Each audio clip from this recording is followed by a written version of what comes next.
Hello students, now we are going to discuss about elasticity. What is elasticity?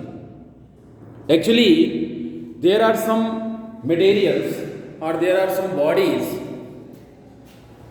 which have a tendency to regain its original shape and size. That is, to regain its original configuration when external deforming force is removed. This property is called elasticity and such materials are called elastic materials. यानी कुछ ऐसी bodies होती हैं जिनके ऊपर जो external deforming force होता है, जैसे ही हम हटा लेते हैं वह बॉडी अपने ओरिजिनल कॉन्फ़िगरेशन को अटेन कर लेती है, रीगेन कर लेती है. ऐसी बॉडीज को ही हम इलास्टिक मटेरियल्स या इलास्टिक बॉडीज कहते हैं और इस प्रॉपर्टी को हम इलास्टिसिटी कहते हैं. जैसे इलास्टिक मटेरियल्स में अच्छे इलास्टिक मटेरियल्स फास्पर ब्रॉन्ज है, क्वार्ट्ज फाइबर है, ये सब जो है नियरली परफेक्ट इलास्टिक मटेरियल्स हैं. इसका जस्ट रिवर्स होता है प्लास्टिसिटी. प्लास्टिसिटी क्या होता है? कुछ ऐसे भी मटेरियल्स होते हैं जिसके ऊपर जब हम डिफॉर्मिंग फोर्स अप्लाई करते हैं और उसको रिमूव कर देते हैं तो वो अपने फाइनल स्टेट में ही बने रहते हैं. यानी उनके अंदर टेंडेंसी नहीं होती है, उनके अंदर ये प्रॉपर्टी नहीं होती है कि वो फिर से वापस जो है अपने ओरिजिनल कॉन्फ़िगरेशन में लौटे. जैसे अगर हमने कोई रॉड लिया हुआ है, इसके ऊपर हमने ये जो फोर्स अप्लाई किया इसको हम बोलते हैं डिफॉर्मिंग फोर्स. ये इसको डिफॉर्म कर रहा है. किसने डिफॉर्म किया? इसकी लेंथ इंक्रीज कर गई, यानी इसने इसके साइज को चेंज किया, शेप को नहीं. शेप को भी चेंज, अगर हम tangential force apply, sharing force apply करेंगे तो शेप भी चेंज होगा. यहां पे हमने ये फोर्स अप्लाई किया, ये डिफॉर्मिंग फोर्स है, और जैसे ही हम इसको रिमूव करते हैं ये रिटर्न बैक हो जाता है अपने ओरिजिनल कॉन्फ़िगरेशन में. इस प्रॉपर्टी को हम क्या कहते हैं? This property is called elasticity and such materials are called elastic materials. लेकिन अगर ये फाइनल कॉन्फ़िगरेशन में ही बना रहे तो ऐसे मटेरियल को हम क्या कहेंगे? Plastic material. और उस प्रॉपर्टी को हम प्लास्टिसिटी कहेंगे. एक्चुअली ये रिटर्न बैक क्यों होता है अपने ओरिजिनल कॉन्फ़िगरेशन में? आपको पता है कि जैसे ही आप इस पे डिफॉर्मिंग फोर्स अप्लाई करते हो, इसका जो मॉलिक्यूलर सेपरेशन होगा, इसमें जितने भी मॉलिक्यूल्स होंगे मॉलिक्यूलर सेपरेशन इंक्रीज होगा, चेंज होगा, और इसमें जो इंटरमॉलिक्यूलर फोर्स अप्लाई होता है उसके चलते एक इंटरनल रिस्टोरिंग फोर्स प्रोड्यूस होगा. एक इंटरनल रिस्टोरिंग फोर्स प्रोड्यूस होगा.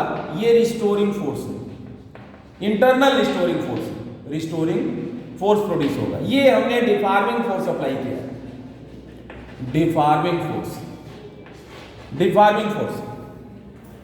तो इंटरनल रिस्टोरिंग फोर्स के चलते जैसे ही ये फोर्स हम हटाएंगे ये फिर से रिटर्न बैक हो जाएगा, ये फिर से रिटर्न बैक हो जाएगा. यहीं पे हम डिफाइन करेंगे स्ट्रेस.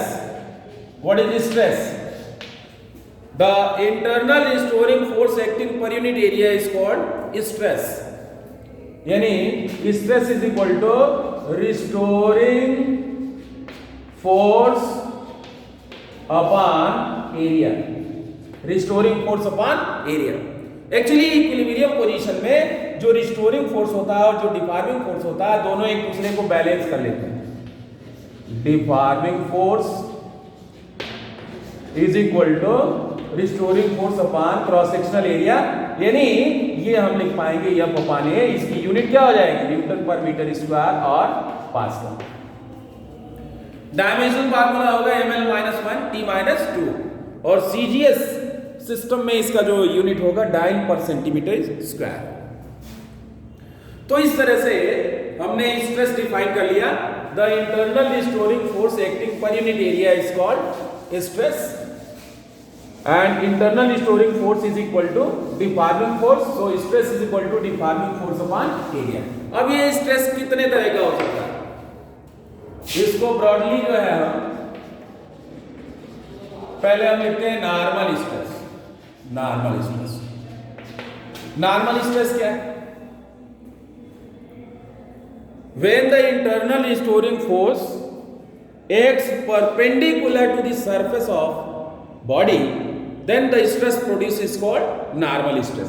अब ये नॉर्मल स्ट्रेस को भी हम जो है दो पार्ट में कैटेगराइज करेंगे। First one is longitudinal stress, longitudinal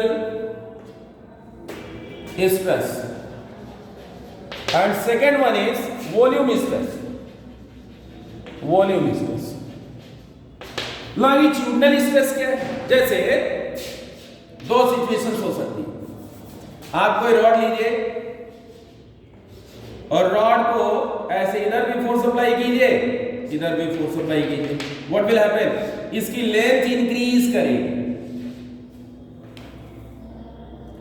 और एक सिचुएशन ऐसी भी हो सकती है, इस रॉड पे आप फोर्स ऐसे अप्लाई करिए, फोर्स ऐसे अप्लाई करिए, इसकी लेंथ रिड्यूस होगी, यानी यहां